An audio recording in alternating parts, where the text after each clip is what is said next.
Thanks for tuning in. I appreciate it. Hi again.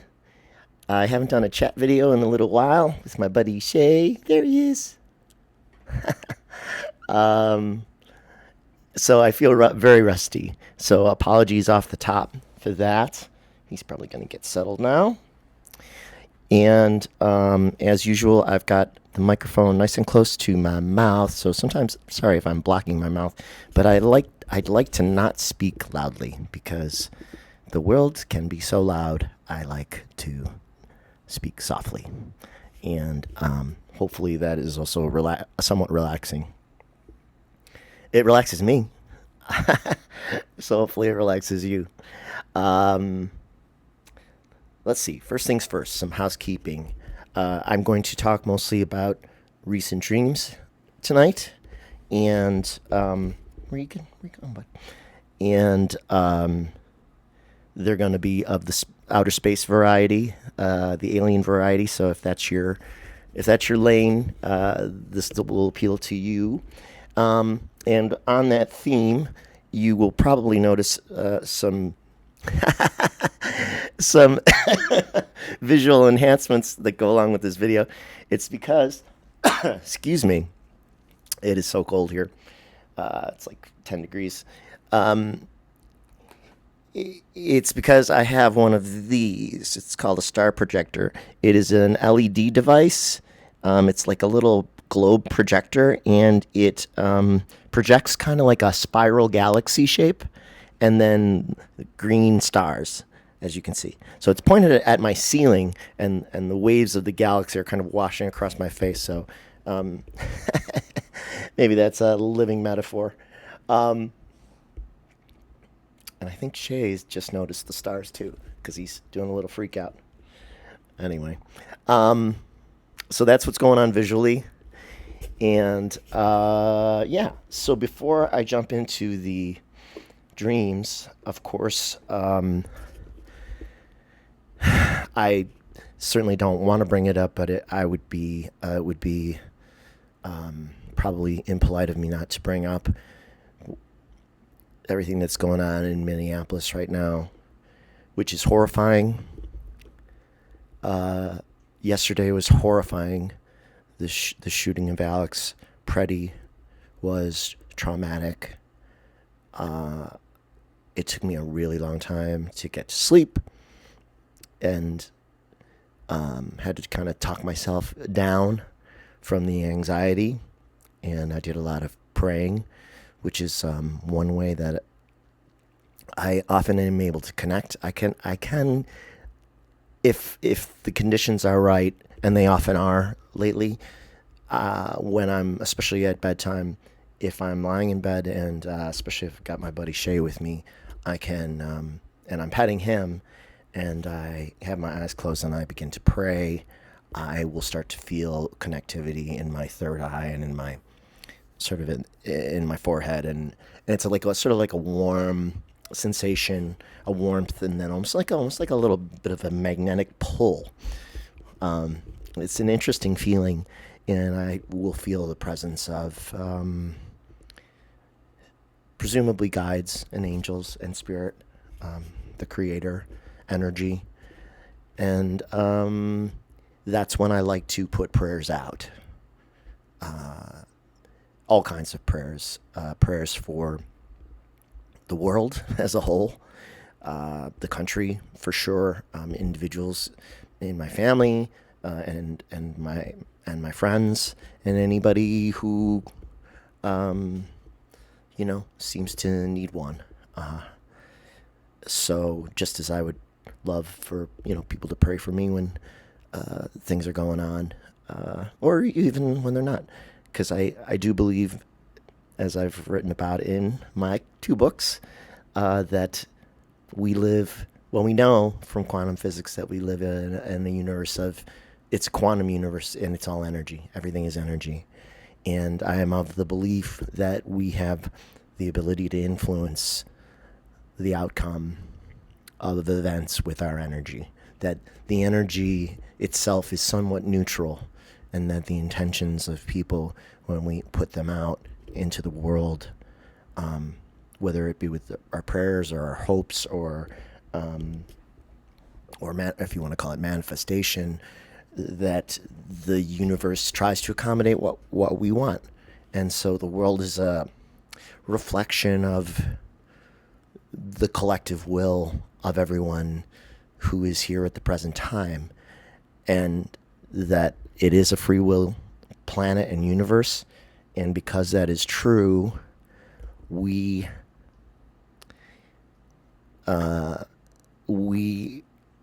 our own individual wishes are a part of the whole. So maybe we don't get exactly what we want, but the collective kind of gets what it wants. And sometimes what the collective wants, it maybe isn't the best thing for the collective, but it's part of the deal with free will.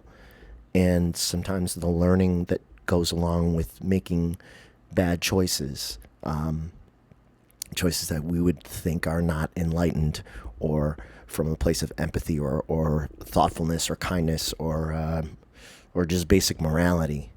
And that's hard to live with sometimes because it can make you resentful of other people. But the kind of more you go down that road, because I've gone down it many times, it's just a little harsher way to live. I don't want to moralize on it. I'm not here to moralize because everybody's imperfect. But at the same time, you have to stand up for what you believe in. Well, you don't have to, actually, but I think if you don't, I think you miss out on the chance of being authentically who you are, which is the opportunity that's given to us when we come here. So I talked myself in a circle there as usual, where I don't even know where I started and I don't know where it ends or where I was going. But I guess I can come back to recent events and how truly just soul-crushing the death of Alex Preddy is, and the death of Renee Good. They, in my opinion, they were murdered, and there was no reason for it to escalate in either instance to where it got.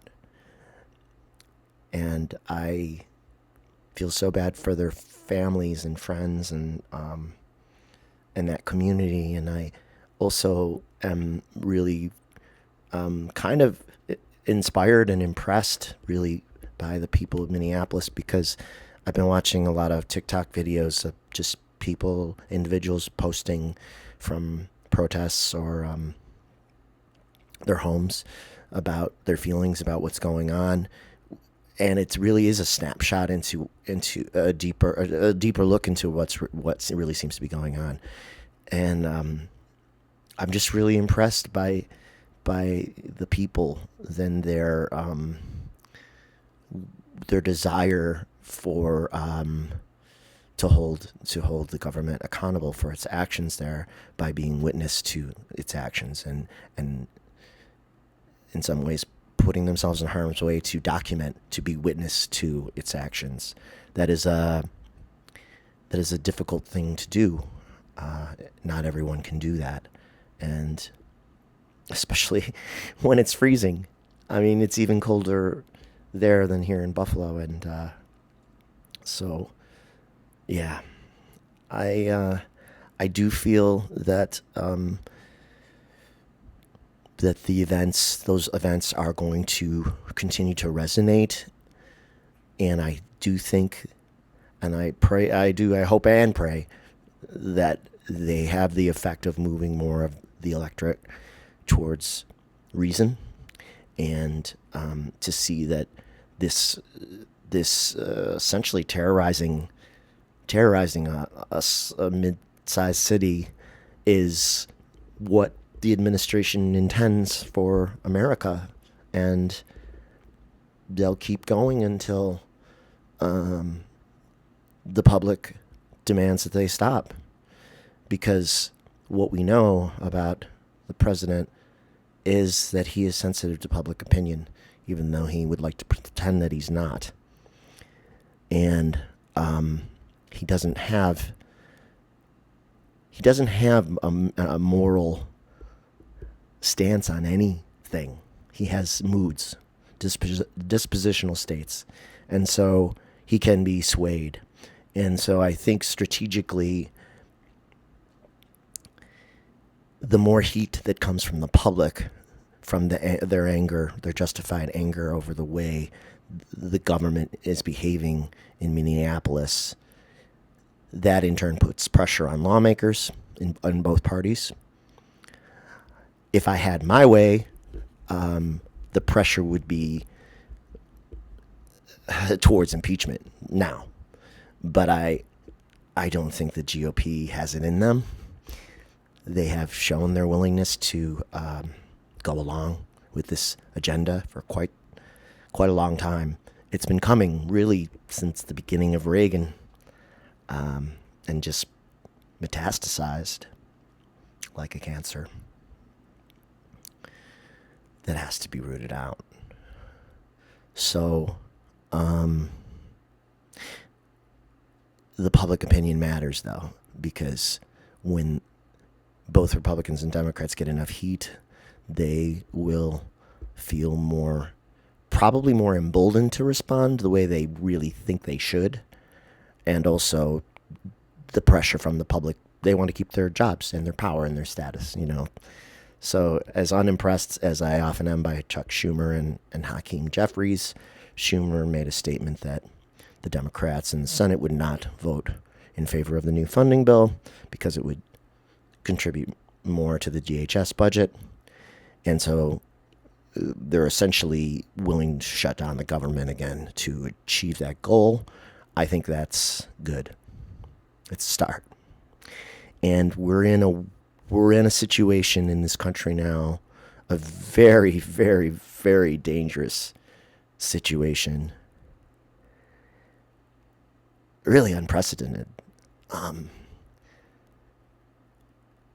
We are on the edge of losing the democracy. Yet you can't, if you internalize that belief, that's an energy too. So I can't go there. I don't think like that. I have to think like that. I personally have to put out the intention that, that we have the strength to course correct, that we see that this is not the way we want to live, and we decide to go another way. And if the public wills it, as I said, then the administration, they will follow. They will. It will be a taco. They will serve a taco if the public demands it. So that's where I am on that.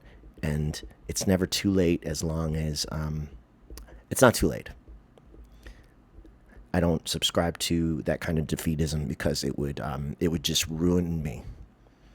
It would demoralize me to basically to incapacitation, and I'm not going to live that way. So I'm going to keep praying that the best result occurs, that sanity prevails, that the Democrats, you start with the DHS bill. That's just one step, and then you move from there, and you maintain flexibility.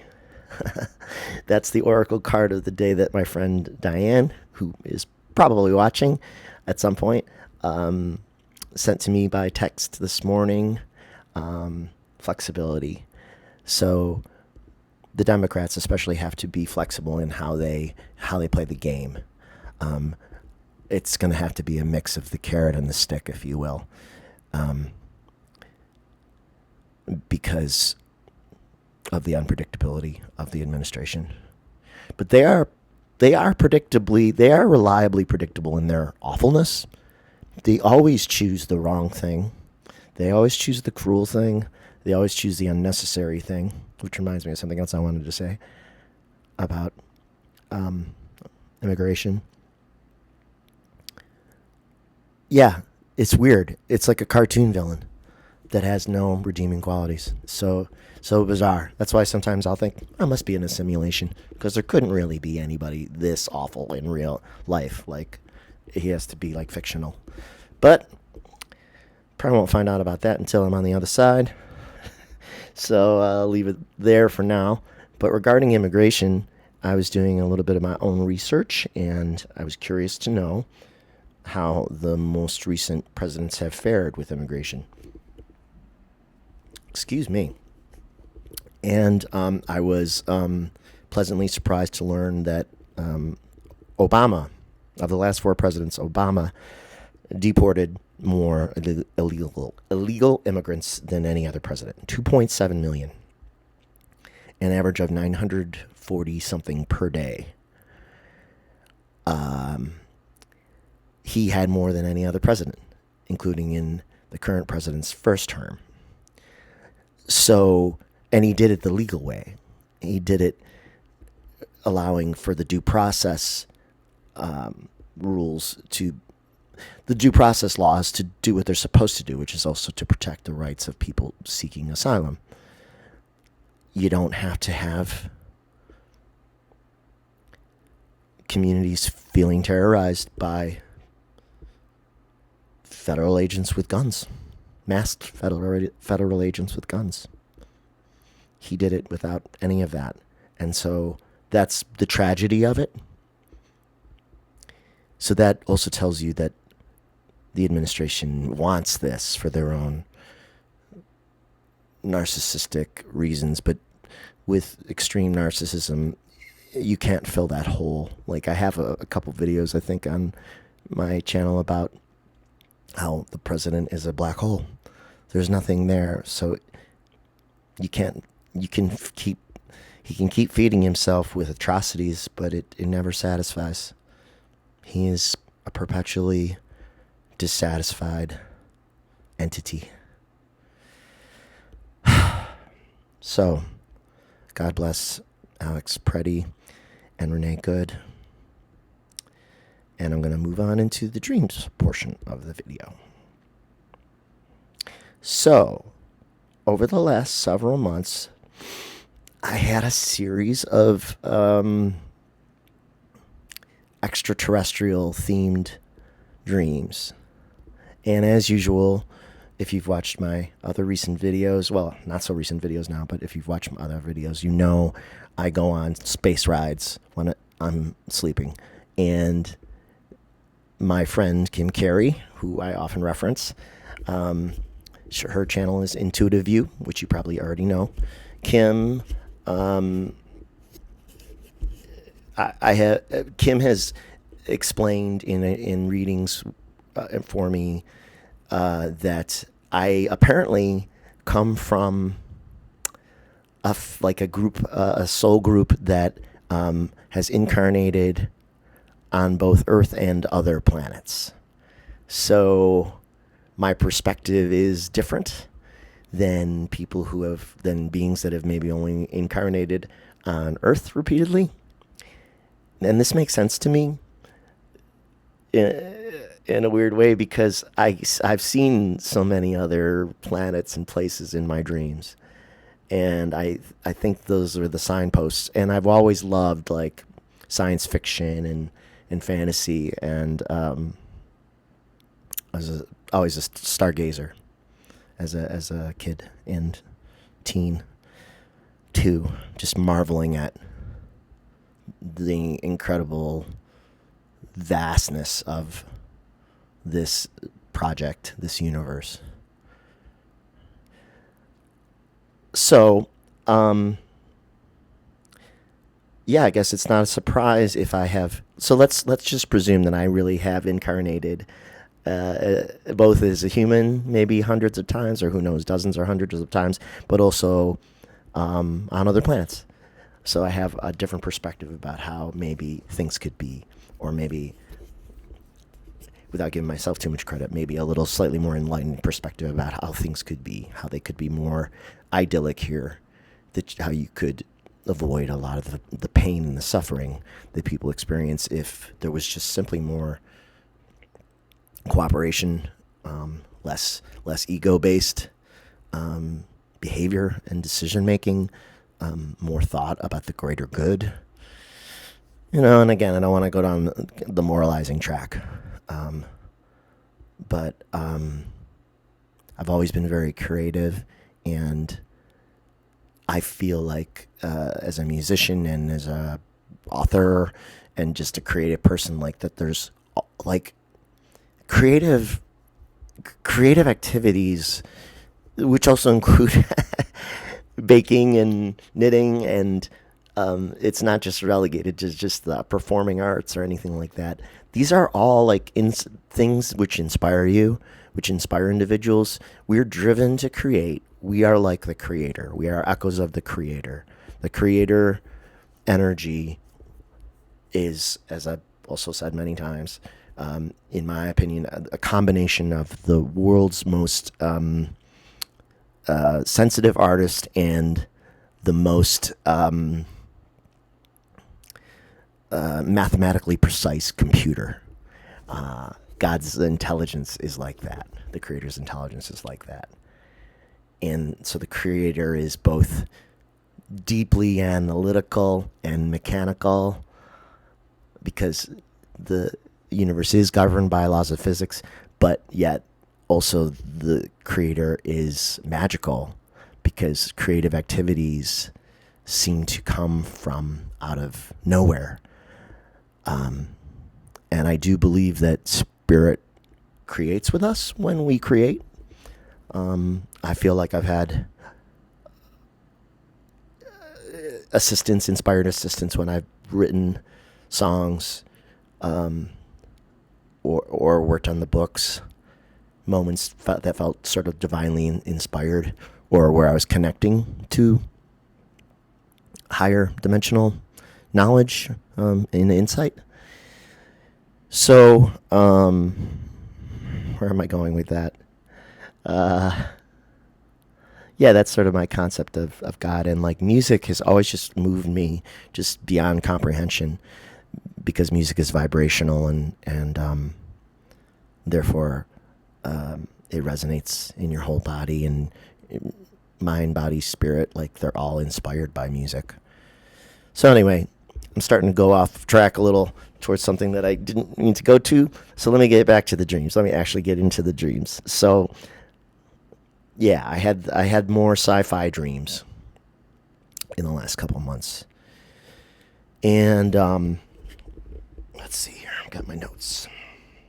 Because if I don't write down notes, I will forget details. And I have already forgotten some details because I've waited too long. But I think I remember enough.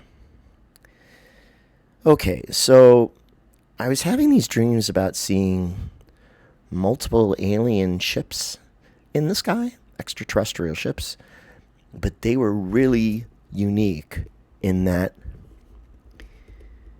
they seemed, the shapes almost seemed impossible. Like one of the ships kind of kept morphing, like it had almost like organically morphing, like it had a base kind of shape of like, a sort of semi-rectangular, semi-oval, but it kept like sort of morphing and folding in on itself as I watched it in the sky, like so that it kind of like it just would fold in and then a new part of it would emerge. And then at times it looked like a shell opening, and it was really, really wild. And it was semi-transparent.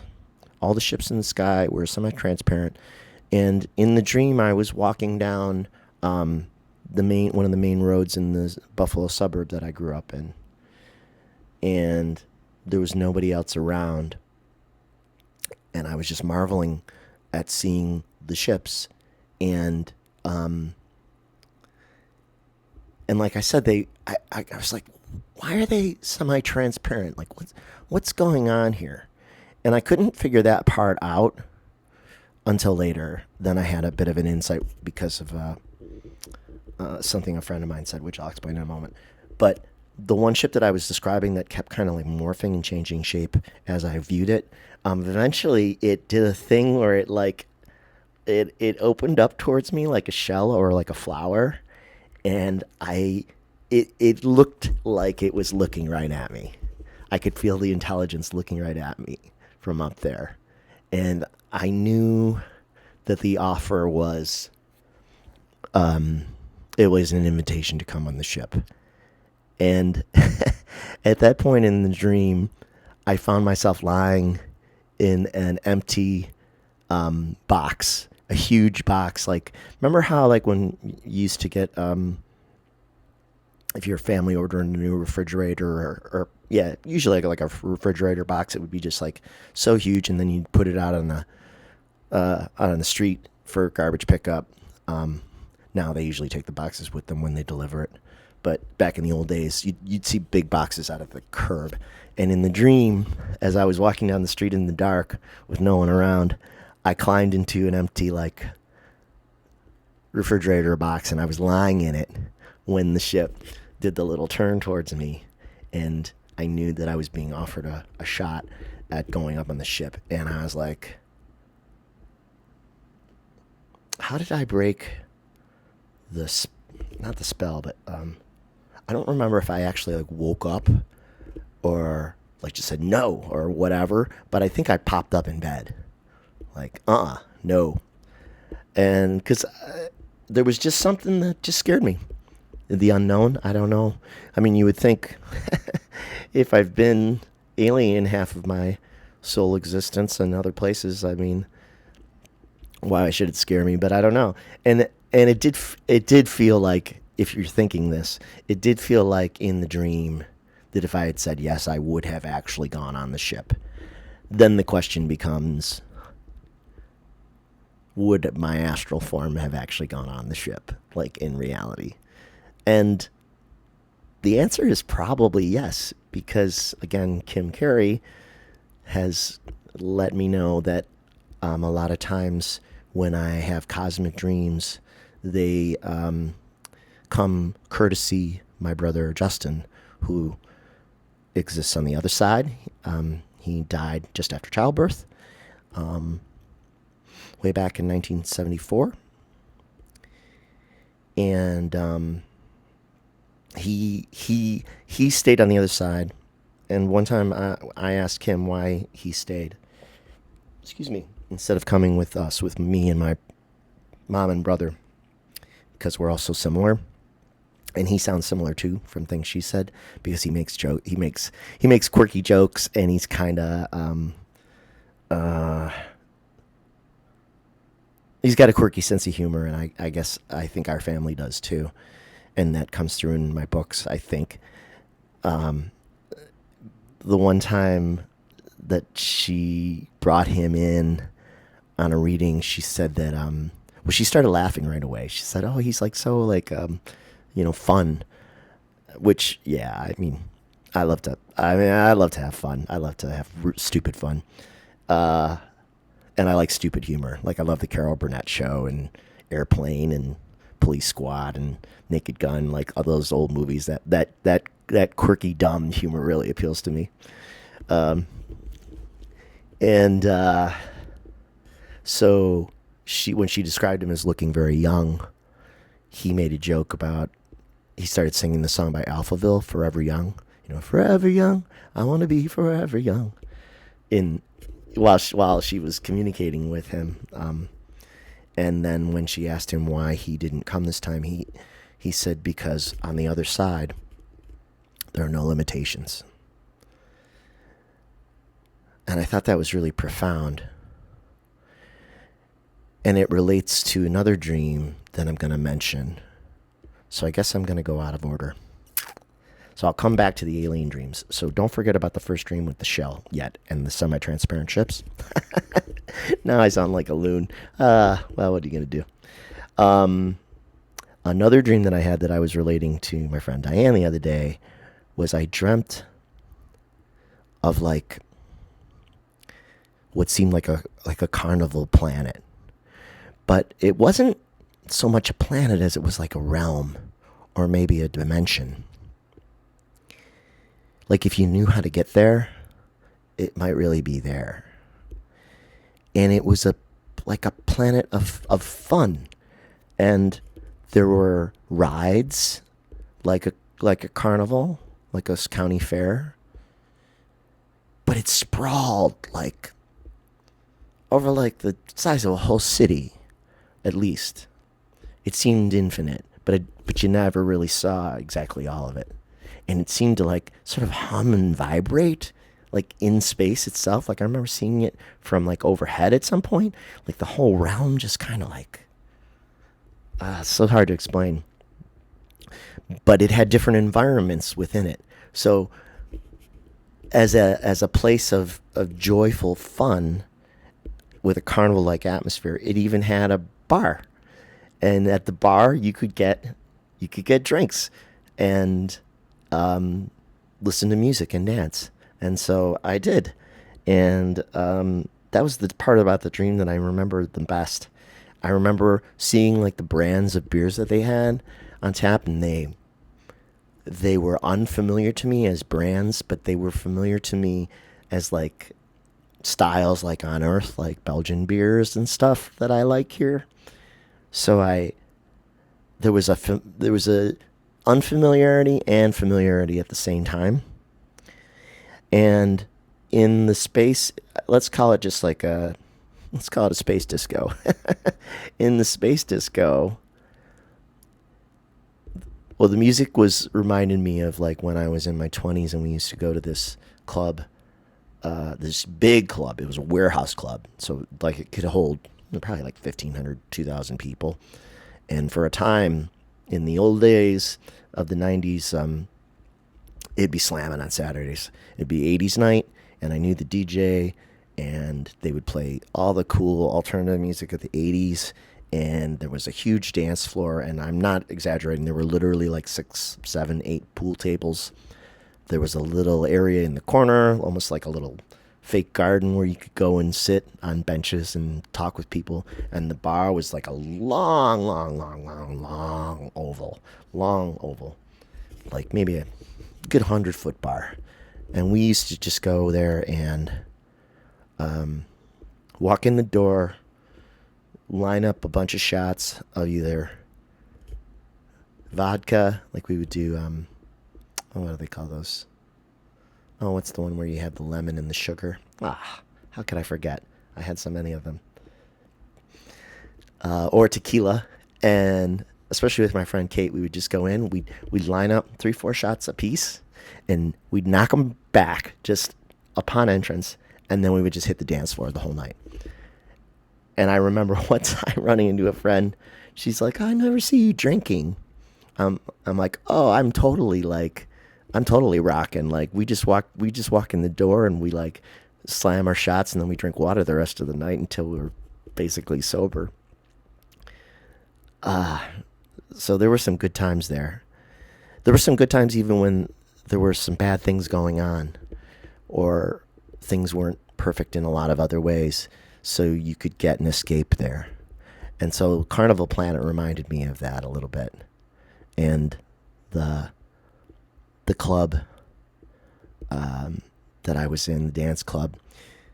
So you get a beer. The music was all like alternative rock, but the thing about it that I loved the most was you could appear any way you wanted to. That's why I feel like it was like a realm like in spirit, because it either is actually some place that actually exists or could exist. And I also think that we can create realms when we get to the other side, because we have, according to Kim again, the power of instant manifestation, and we are creative beings. And she even referenced one time how she created her own like little version of a beach on Earth while she was in heaven waiting to come back. So I think we can create spaces in dimensional planes. I don't see why not. And if this place exists, I want to go back. And if it doesn't exist, then I want to create it or something like it. So in the bar, you're talking about basically energy forms, but everybody looked like people. So what that means is it was beings who chose to look like people and have a human-like experience, but with a cosmic twist. So I could look exactly how I wanted to look. And so I kind of chose like an appearance that was younger than I am now, with more hair and long curly hair like I had when I was a kid. and I was wearing some somewhat outrageously loud clothes that were fun, but fit like the thing I was putting out.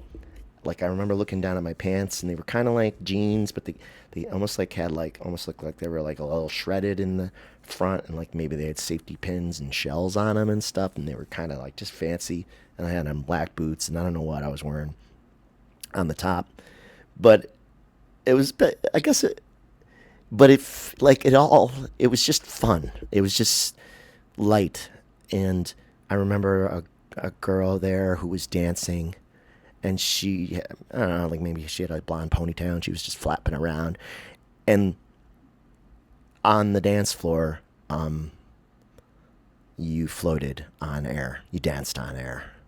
So we were literally like 4 or 5 feet off the ground, almost like pedaling in air, and I remembered looking up.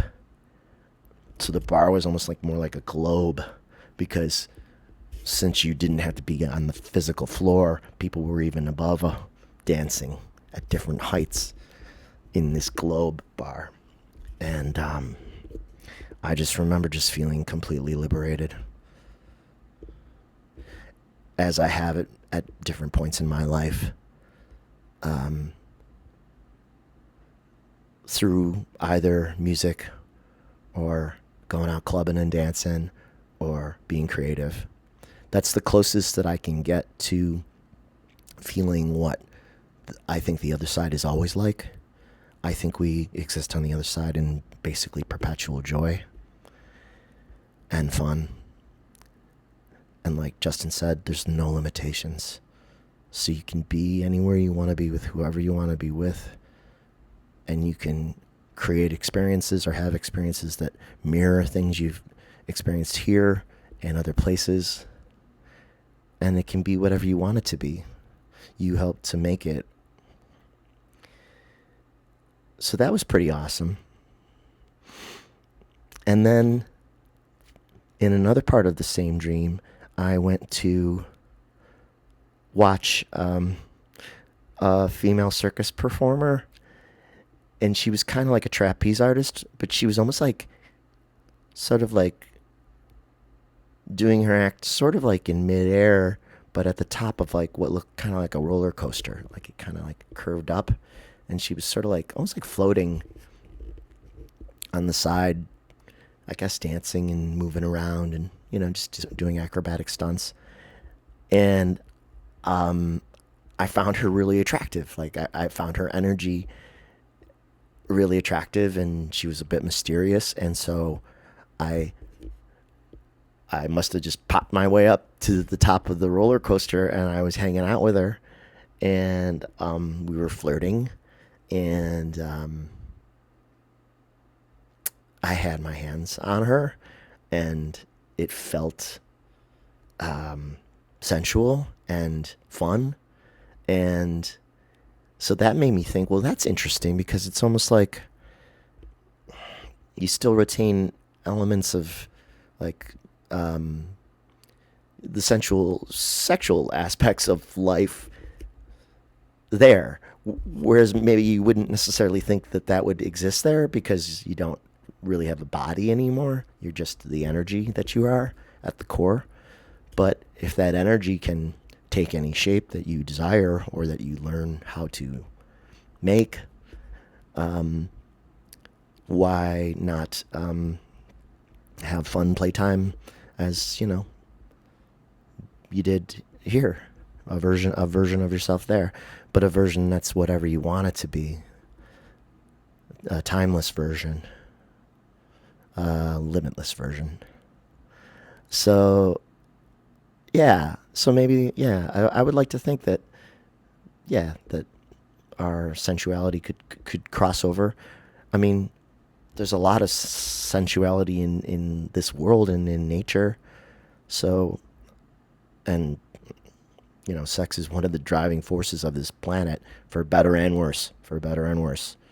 The biological imperative is very, very strong in a lot of people, and it causes a lot of complicated situations. Interesting situations, fun situations, complicated situations. So maybe that doesn't all go away when we go there.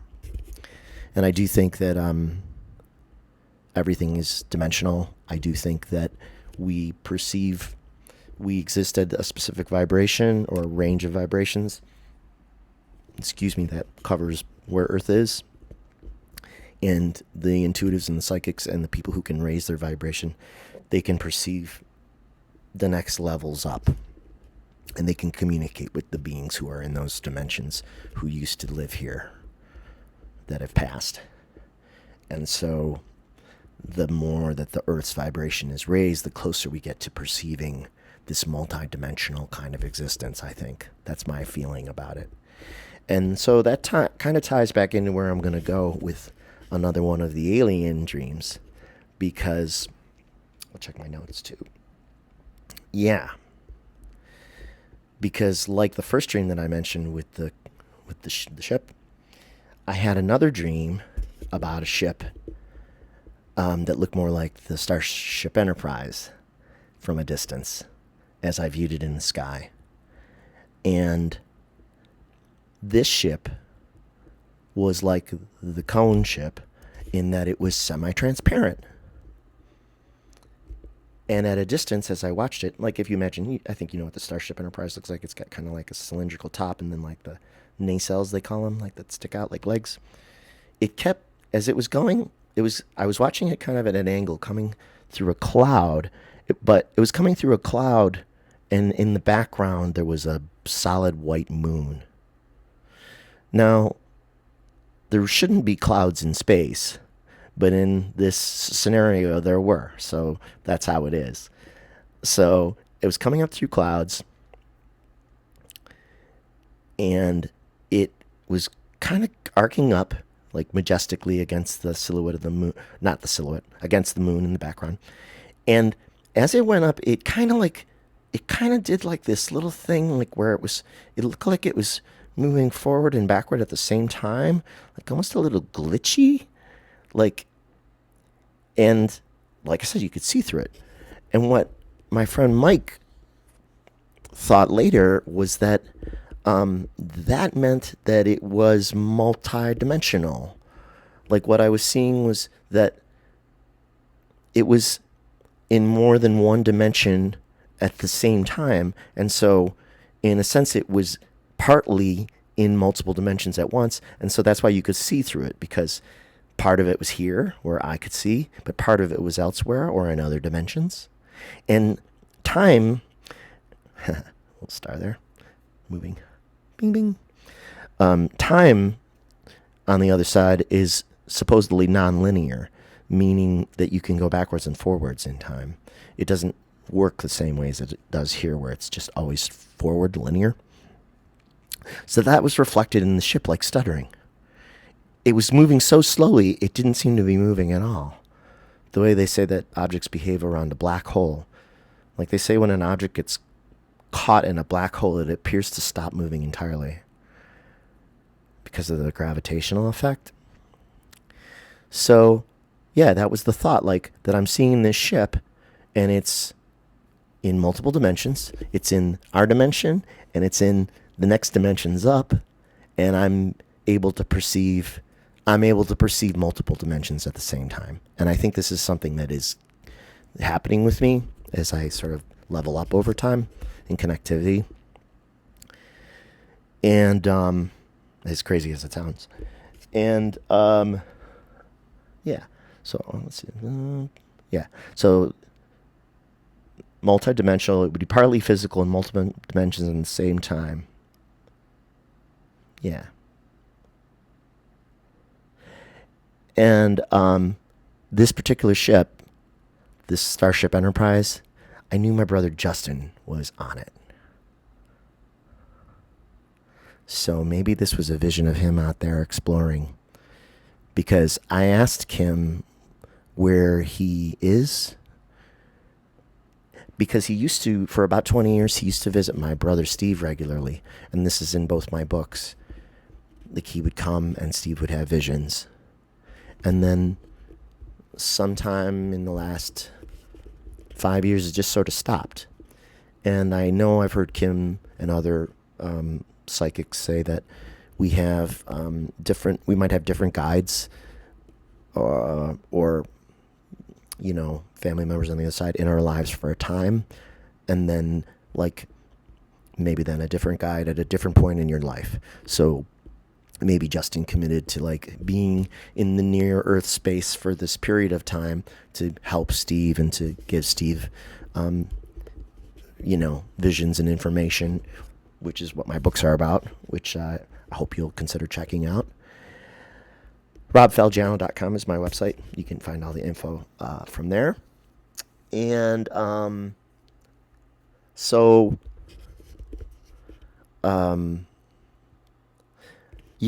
I asked Kim, like, where is Justin? Since he hasn't been around for a number of years now, or not very often.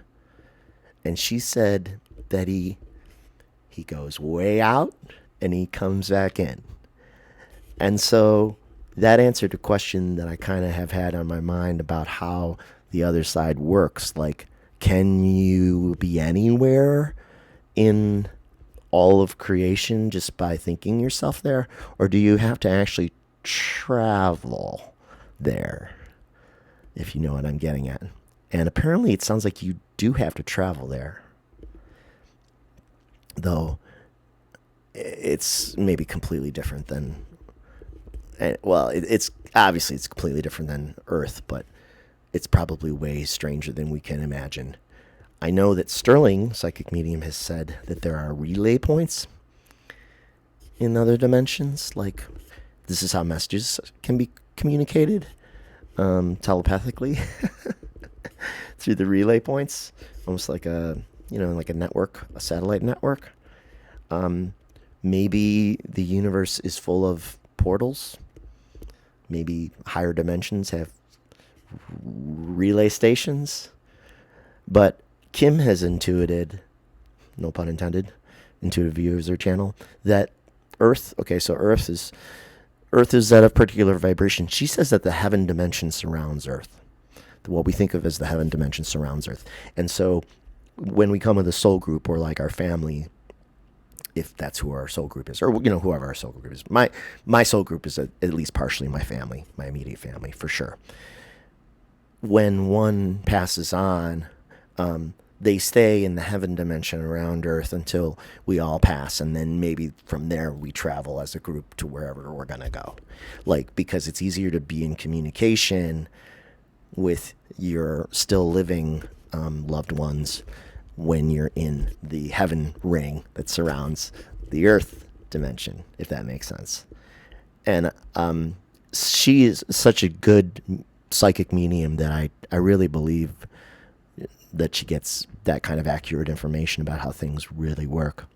So the notion that Justin, my brother, could go way out to wherever, like the cosmic disco that I went to, maybe with him, because she says I do go on trips with him, like I said, to exotic places in the multiverse or universe or whatever it is.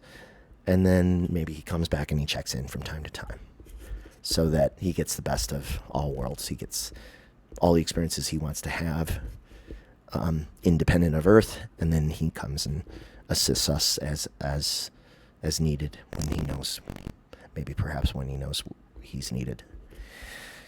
So, the multidimensionality was pretty interesting. Let me see if I covered all of that.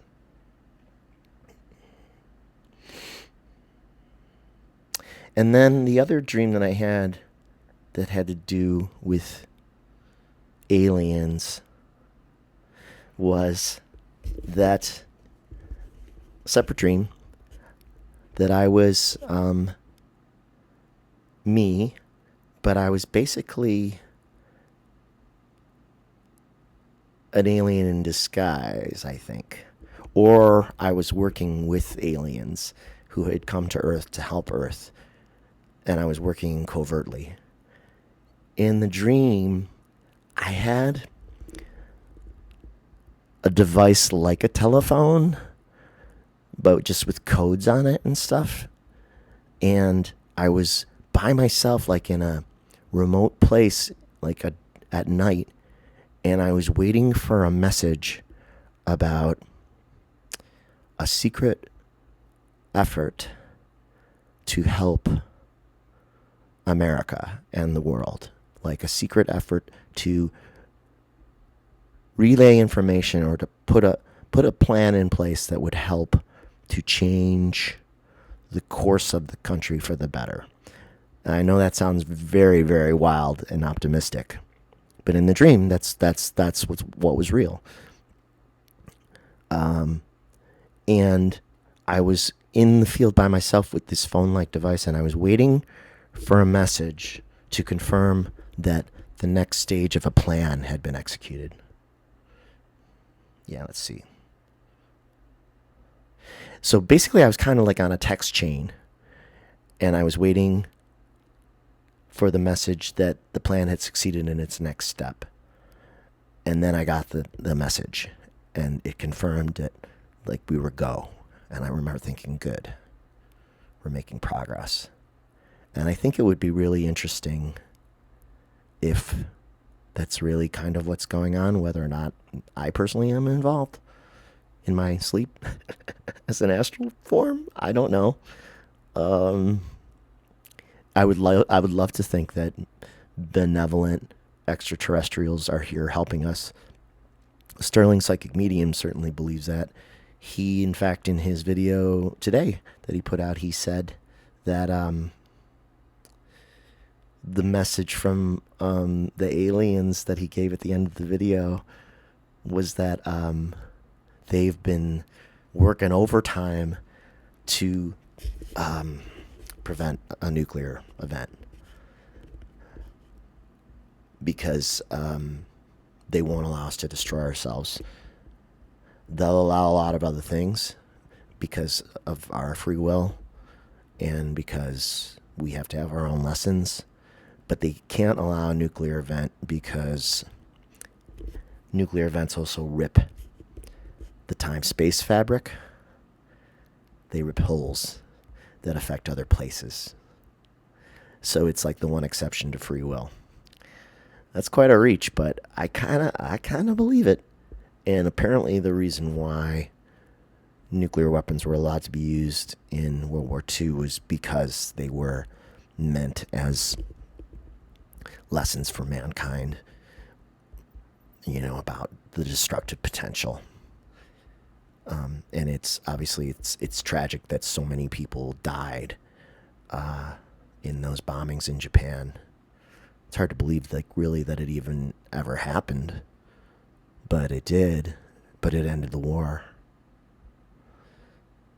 And, yeah, but I guess ever since then, not allowed to nuke your neighbor. And that's what they're working on. And he said today that it was so funny because he's very dry. If you've watched him, I'm sure you have. If you're watching me, you have. So he relayed it like in a dry way that made me laugh because he said that the aliens were busy, preventing a nuclear catastrophe. And they said, "You guys don't make it easy," meaning us, the humans. You guys don't make it easy. I thought that was so funny. I don't think he laughed, but that's okay. And I could imagine that. And that could also explain some other things, like why they don't get involved with every domestic affair in the United States, or why they don't prevent, Russia from its aggression against Ukraine, because somehow those things kind of have to happen because they're part of the history of the planet and blah, blah, blah, and the lessons of humanity and blah, blah, blah, and all the stuff we don't really want to hear about the slow evolution of mankind towards something hopefully better. A lot of days, I don't really believe that, but I try real hard to. So, I guess I was in on the plan for whatever, a little bit of a covert operation. So when I told Diane, my friend, about that dream, she said that makes me an alien spy. Working on behalf of mankind, since my mom has often joked that our family are aliens. And she said this for like probably 20 years. And I used to just roll my eyes because I just couldn't imagine it. And now she's probably right because of the stuff that Kim said about half and half incarnations here and elsewhere. And speaking of my dear mom, around the same time I had all these dreams about the aliens, I had a dream about being with my mom in 2 different time periods on Earth. I dreamed that we were in this time period, and then I dreamed that we were in the past together in some relation, like either his family or who knows, maybe brother, sister, or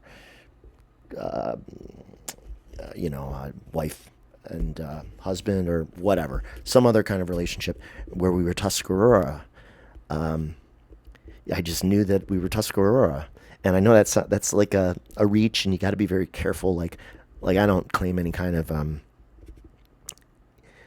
Native American ancestry. Certainly not in this life. I am very white, Italian American, but my mom has always felt an affinity for Native American belief systems, and without getting too foofy about it, like she really does truly admire some of the local Seneca Nation artists, because we have Senecas in this region, and there's one in particular that she really wanted to meet, a man named Carson Waterman, who lives down on the reservation in Allegheny, New York. And when we got a little break during COVID, I think it was 2022, my mom and I took the opportunity to drive down there to his studio. We met with him and we bought a whole bunch of prints. And then we listened to him. We went to lunch with him. He offered to take us to lunch. And then we talked at length about his experiences and other people's experiences in the schools that they were forced to attend to try to get them to assimilate. And I don't remember all the details, but I just know that he was trying to communicate to us how hard it was. And his prints, I have at least 3 of his prints in my house. I will, not this one behind me, but his work is beautiful. In the painting that's across from me here, that's above my television, it's of a Native American woman falling through a portal, which happens to also be a tortoise shell, and there's a huge rainbow in the sky behind her.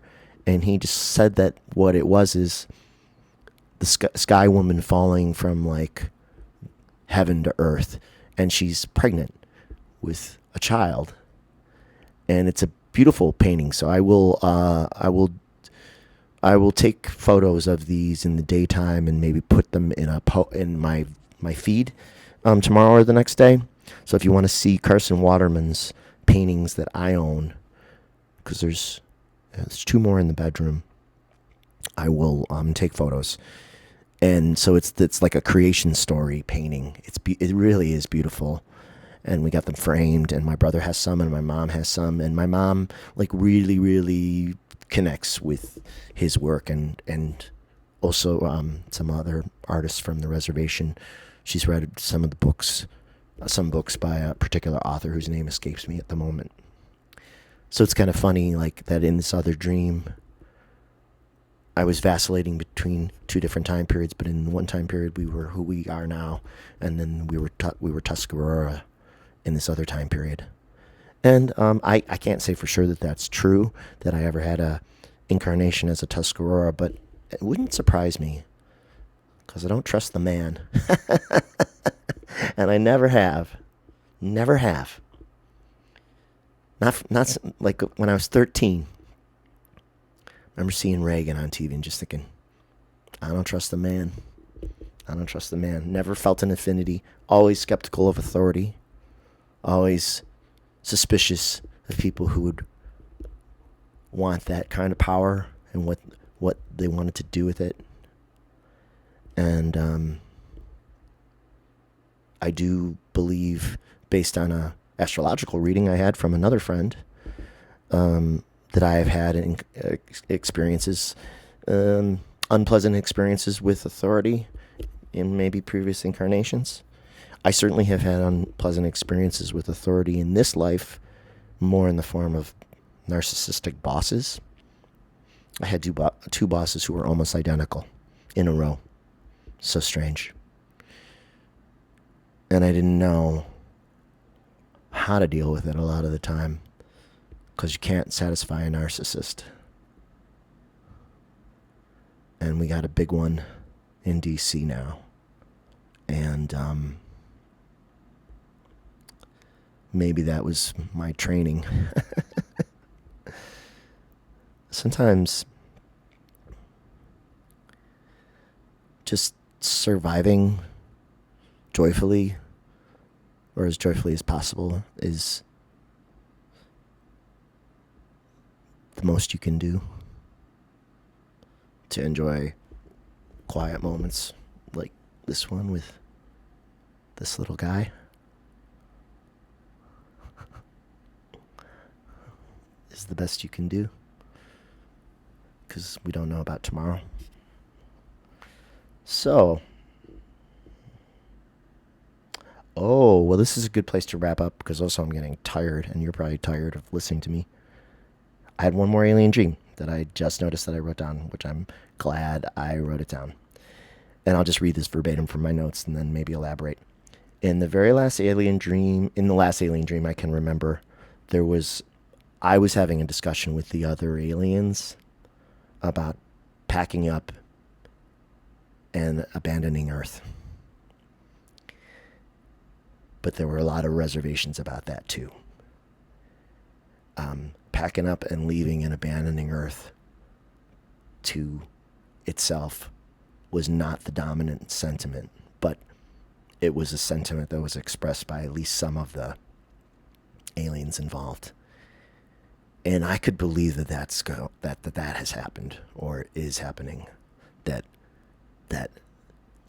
they have free will too. They don't have to help us.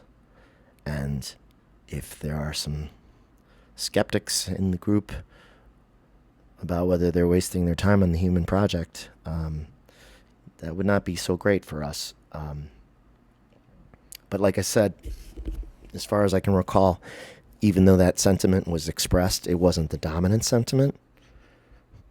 And so I would like to believe that the dominant sentiment was, we have to help at least a little while longer. Excuse me. We have to help at least a little while longer.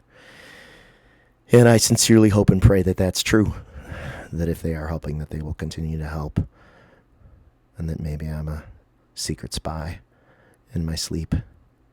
Which, if it's true, makes me completely innocent, because you can't be blamed for anything you do in your sleep, unconsciously. So, yeah, I just want to make sure that I didn't scare you with that last part. I have hope and belief that we will continue to be helped. I really want to believe that we're near a turning point. And I pray about it all the time. And I feel heard. And I really believe that our energy goes out there with our prayers. And I hope that you believe that too. Or you try to believe that. And that maybe you'll do some praying with me along the same lines. My prayers are pretty simple sometimes. Sometimes I just pray that the better leaders of the world rise up and come into power. That's a simple prayer. I pray for better moral leadership, more empathetic leaders who care about human beings. It's really simple. And I pray for help from Spirit, for the world, for America. And then, like I said, I just pray for individuals. family, friends, etc. Okay, well, that's a lot of talking. I'm dry, so I'm going to go get a drink. I hope maybe this was a pleasant distraction from, uh, you know, daily life. I like to think that I can take it out to space with me for a little bit, um, and then come back. I'm tired. Okay, thanks so much for listening. Your comments are most welcome, and see you soon.